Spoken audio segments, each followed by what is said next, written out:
story is about something we really never talk about, and yet it touches so many of us. Now, a warning here, if you're feeling mentally unwell, feel free to skip this episode. This courageous woman you're about to hear is Donna. She told this story to a live audience at the Noosa Long Weekend Festival. I'm hoping that by sharing this story, it might help somebody someday, somewhere. And I suspect it will probably help me as well. The night she told the story, the audience were just mesmerised. People knew that they were being told a story that was incredibly personal and incredibly raw. I could see all of my shortcomings and felt that that was all everyone else could see. I didn't tell many people for a very, very long time. I didn't want people to feel that they should have known and should have helped me. I had been going through an identity crisis. Everything about her was so seemingly put together. And I think it was a really big deal for her. I think it was kind of like a coming out, if you will. On Sunday the 12th of August 2012, I made a decision, a rather unexpected decision, to jump off Brisbane's iconic Story Bridge.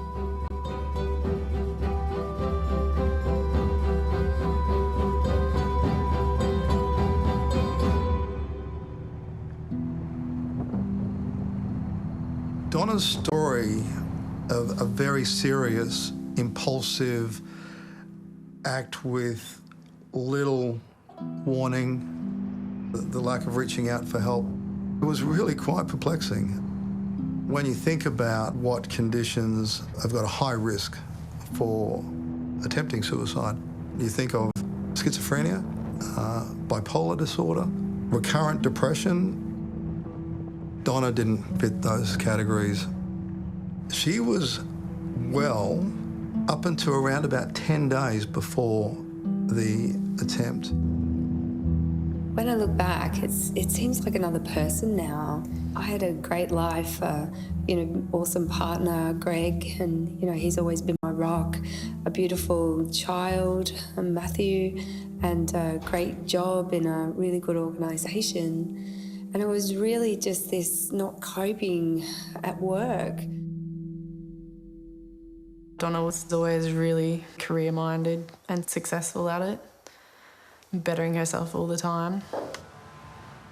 I absolutely found my purpose in HR and helping people. I worked for a large utility, 4,000 staff, and it was a great fit for me.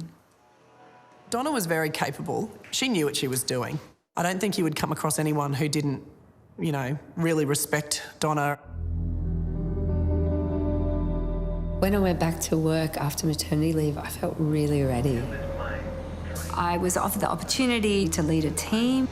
I thought that with my background and, the skills that I had, that I would be able to meet the challenge. We were introducing an IT system. At first, everything was going really well, and then I had a little bit of self-doubt, and I really felt like I wasn't getting it. I started to feel like I was stupid, that people would know that I had no idea what I was doing. And that was really hard for me because I'd never really felt that way before. She was doing a perfectly fine job, but she couldn't see that. She was very self-critical.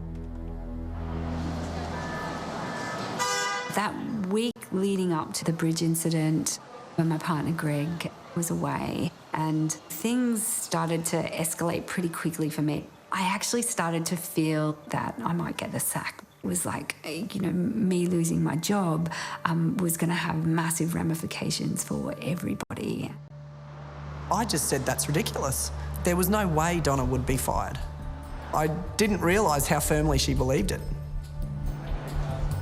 My head at the time was just, it was so busy with so many different thoughts and I couldn't switch it off. I wasn't sleeping. Donna was a bit like frazzled. Other than that, she seemed fine.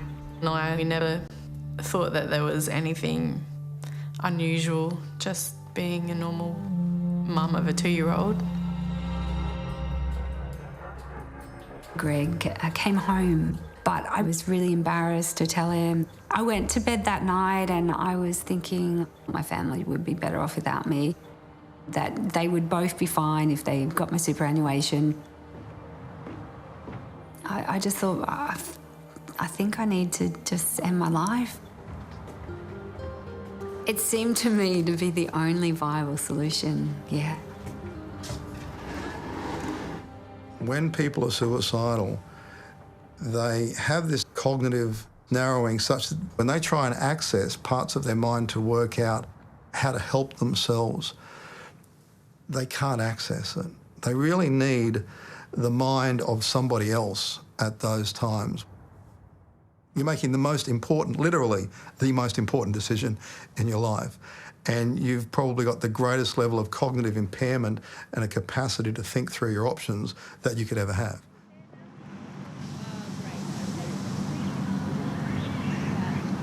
On Sunday, the 12th of August, 2012, I told Greg that I was going to go and do the grocery shopping, and instead I drove to the Story Bridge. And I walked across the bridge a couple of times.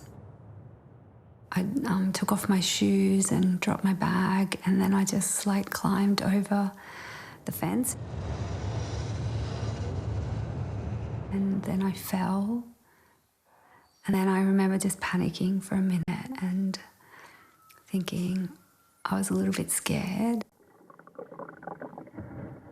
Years ago, I had this dream. A big wave came and it grabbed me. And I remember being frightened and then just going, just relax, just relax. It felt a bit like that feeling that, oh my gosh, and then, shh, it's okay, it's okay. And then I just remember, yeah, I was so relaxed and I wasn't scared. I remember hitting the water. I still can feel that pain in my body, that it was just felt like icy water and just stinging. Hitting the water is normally like hitting concrete. Normally, people who fall approximately 40 metres will actually die on impact. They suffer multiple catastrophic injuries. She's floating in the water. It looks all right. I was a deckhand on a city cat. I think it was late afternoon. JB was the captain. Well, she's floating closer to, inland rather than outland. Travelling upstream. A radio message came over that someone had seen someone fall or jump from the Story Bridge. And if you can keep an eye out. What does she look like? Lady in her mid-late 40s, blonde hair. When I resurfaced, I looked up at the bridge and I could see people standing there and sort of gathering around. And then I don't remember anything from then. There are very strong currents within the river. If you end up in the middle of the river, you've got a limited amount of time before you'll be in real trouble. A number of our patients actually drown before they can be rescued. I was looking, and in the distance there I thought that I could see looked like a log. But I saw the log go down and the log go up again. I thought, well, that's not a log, so... And I said to John, I'm pretty sure I've just seen a body in the river and it's going down. Gus pointed to something in the water and I headed towards it. It was the lady's head under the water. She was face down in the water and she was going down. Grabbed her and pulled her up. She was sort of... I was actually a little shocked because I expected her to be dead. Well, I didn't expect her to be alive. Yeah, it was a surprise that she was alive. But then we made her comfortable and we tried to get her warm. I was very concerned for her welfare, to see that she was okay, because she could have had internal injuries. Didn't look like she had any broken bones at the time. I could see she's quiet, just head down, wet, shaky, not said a word, and never ever said a word the whole time. Attended as part of the major trauma response. To survive that fall, you need to be very lucky with the fall itself, and then also have rescuers there immediately to pick you up. So it's a whole bunch of miracles that worked on this occasion. John got on the two-way and said, "It's all happened now. The woman's off the boat. She's been taken away. What do you want us to do?" And the voice came back over the two-way and said, "Well, it's such and such time. You should be at this station by now. Skip a few stops and then catch up on your timetable and just continue on." That was it. You pulled someone out of the water and diddly squat was ever said about it. Never mentioned. Never mentioned. I got a phone call from someone that had said that my sister had jumped off a bridge. I was just in shock. What do you mean she jumped off a bridge? Why would she even do that? They told us what Donna had done. I thought, Matthew's not going to have a mother. It was the first thing that went through my head.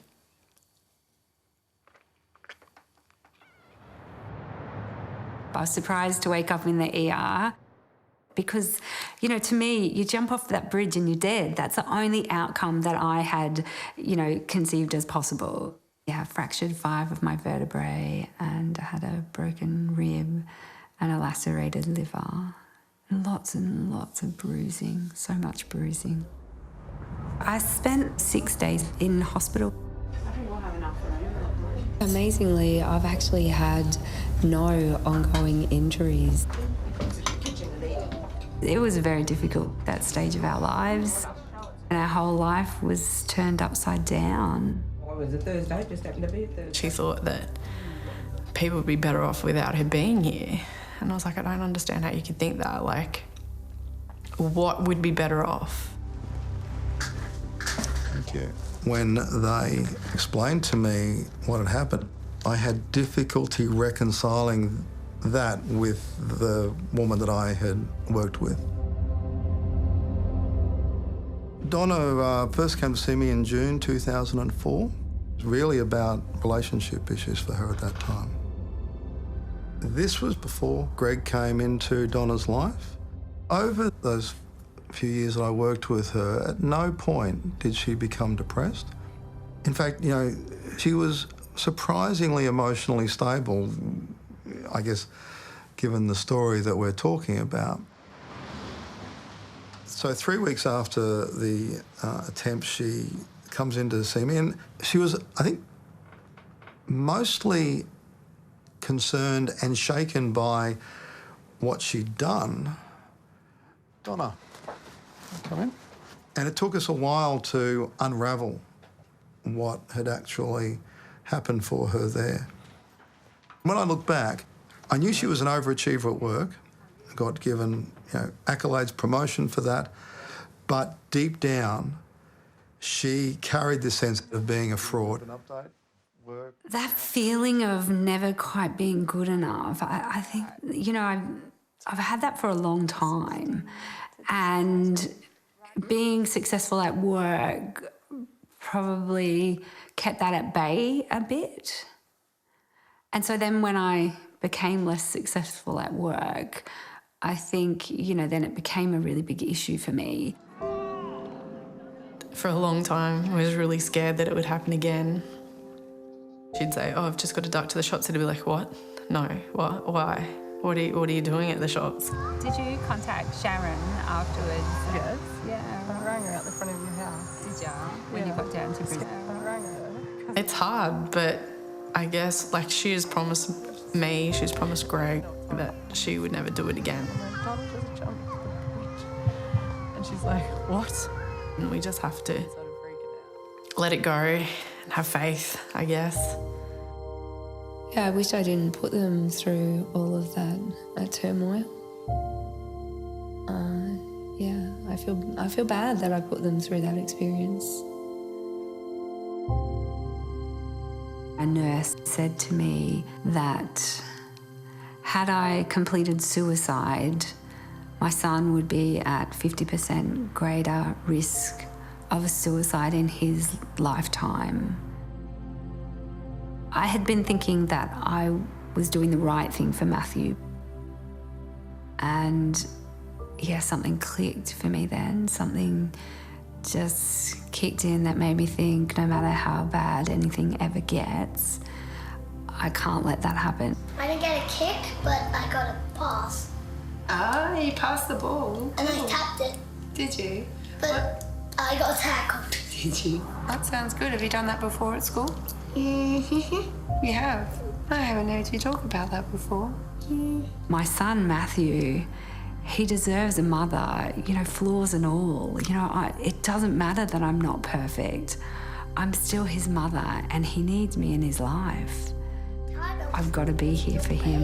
And we only had Jared, but Eddie was going easy.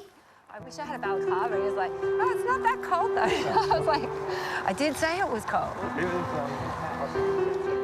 I came up with some really practical strategies about how I was going to keep myself safe. Oh yeah, wow.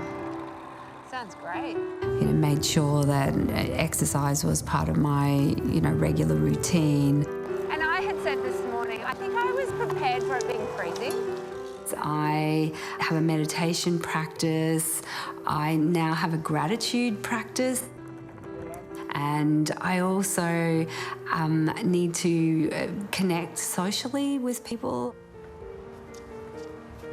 Greg and I sort of agreed not to tell too many people. There's a lot of shame around suicide. I think I was worried that I would be judged. I had a little 2-year-old. What mother, abandons her 2-year-old? This one's mum's. But it felt like I had this big, dirty secret that was just always looming there. It doesn't look like much more is going to fit in there. About 18 months after the bridge, I had an urge to talk about my suicide attempt, and it didn't seem so scary to tell it to a room full of strangers. I didn't know who I was. My thoughts were completely irrational. I couldn't see any way out of the situation. I did have concerns about how the story would play out. I struggled with what I'd done and with what I'd nearly almost done. Those sorts of stories can be really triggering. And the advice came through that we could, but we needed to be really sensitive about it. In the coming weeks and months, it felt good to me to put it out there. People would see that your life can be different from that really dark place that you can find yourself in. I'm at a stage of my life where I feel that what has happened has put me where I'm meant to be. There is a remarkable power in hearing the stories of people who've survived a suicide attempt or a suicidal crisis in their lives. I love being alive. It's a story of living and hope.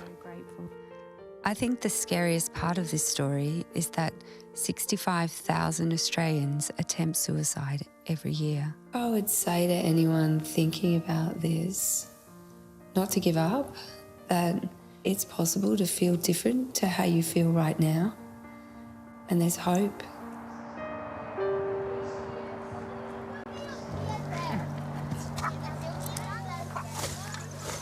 Greg has sort of reluctantly, I wouldn't even say agreed, but he has accepted that, that's what I needed or wanted to do. This is like the best fun I've ever seen. I know. I think Greg will go along with Donna talking about it, but as long as Greg doesn't have to talk about it, it'll be fine. He just doesn't want to go back. Thanks. After the bridge incident, I went back to work for a short time and decided that it wasn't for me. Tell us about how you've got your jobs in the past. Sending off my CV too. I'm now a career coach and work with a full range of clients, including mums thinking about going back to work.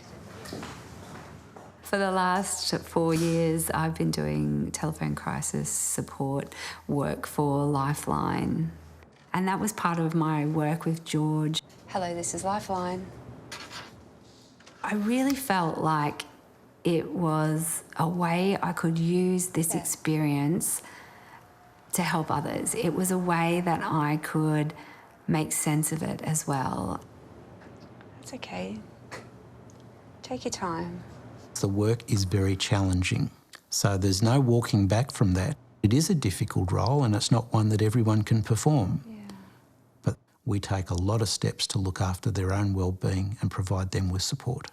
Have you spoken to anybody about how you're feeling? While I've had my own experience of suicide, I don't share that with callers. So you recognise there was a bit of risk there and... There have been occasional times where I have shared that experience, but it's really if this person was at significant risk and it has made a difference the few times that I have done it. I did think about her and I thought to myself, I wonder how she's going. I wonder if, you know, she's tried to kill herself again. I wonder if she's succeeded this time. I wonder if she's just, you know, plopped back into where she was when she first started and... But yeah.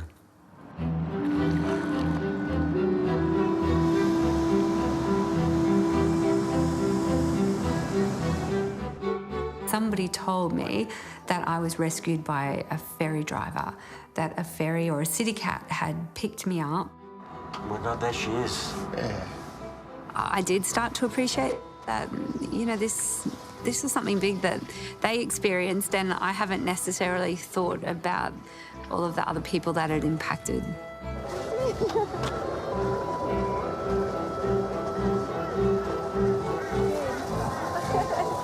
Come, we'll go upstairs and see John. Hey, John, Welcome aboard. How you going? I believe it's Donna, is it? Yes, it is. How you going, John? Hi. John's my name. Pleased to meet you. John, Yeah. you too. Yeah. John's the one that... Wow. John's the one that brought the boat in like a little butterfly right next to you. Yeah. I couldn't believe how emotional I was getting. It was a bit of a chapter in our story, eh, Stas? You know? I was very excited. Yeah. Life's in a very, very good place, so thank you.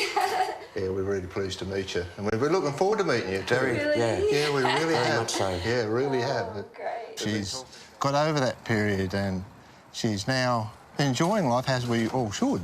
So, Donna, you got a little boy? I do. How old's your son? I do. My little boy is 7. Wow. And he's amazing. She talks about, you know, her 7-year-old son, and you think to yourself, wow, you know, you perhaps couldn't have been sitting here talking about this if it wasn't for that day. And it was like my whole life imploded in a very short time, really only in about sort of 7 to 10 days. But that's nothing really, is it? I know. Oh, this is the only way I can fix this. And I just, yeah, did what I thought was the answer, and clearly it wasn't. The minute that we got you out of the water and we brought you up on deck, there was an eruption of applause and woo from all the passengers inside. Yeah, I was just feeling a bit emotional to have met these people that really owe my life to, really. I just felt sort of a connection with them. I'm sorry that I would have put you through a bit of distress. No, you're right. Not at all, Donna. Not at all. Thank you so much. Well, I'm glad that it was you guys that day. 3 years after my attempt, barriers went up on the bridge, and I was so pleased to see that they did. I believe it would have made a difference because it would have been harder. And that was one of the factors that I thought of. There's pretty much no way that you can climb over those barriers and jump. And what used to be a relatively frequent occurrence is now a zero occurrence. I can't remember someone who's jumped into the river from that bridge since they've gone up. Thank you so much. It was such a pleasure to meet you, Donna, and I hope I see you again. Yeah, you'll see me again. I think the risk of her doing anything like this again is, you can never say zero, but it's fairly minimal, I would think. It's not a concern I have. Me Move in, babe. I know my signs of when I need help. It doesn't happen very often, but now I feel like I can manage that when it does. While they're distracted, I'm gonna pat chocolate. Okay, chocolate will let you pat her. I've never had that thought again. Chocolate's cleaning up, isn't she? The one thing that we can guarantee everybody who becomes suicidal is that it will pass. That is inevitable. One little bit more and that's it, girlies. And then you put the whole packet. But even untreated major depression, bipolar disorder, by definition it cycles. Schizophrenia waxes and wanes. We can say with absolute certainty that every emotional state will pass if you keep the person alive long enough.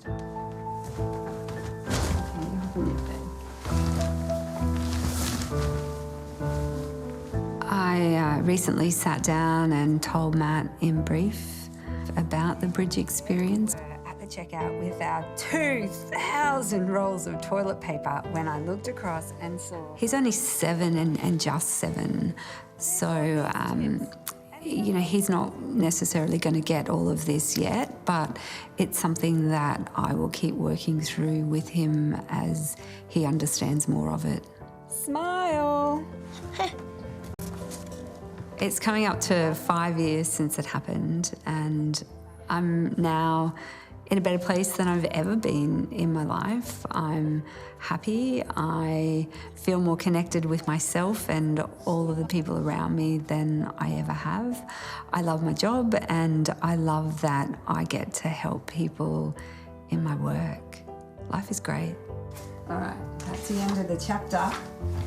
We'll read another one tomorrow, hey?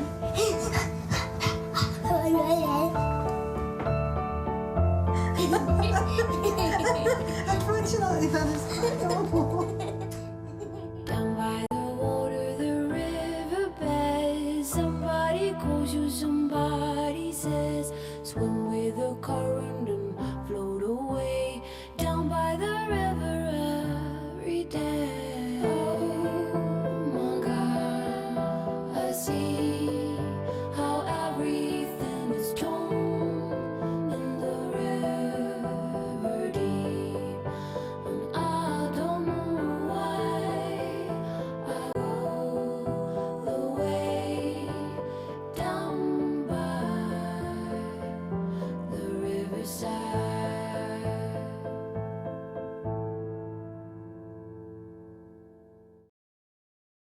For more information and support on issues raised in this program, contact the following services.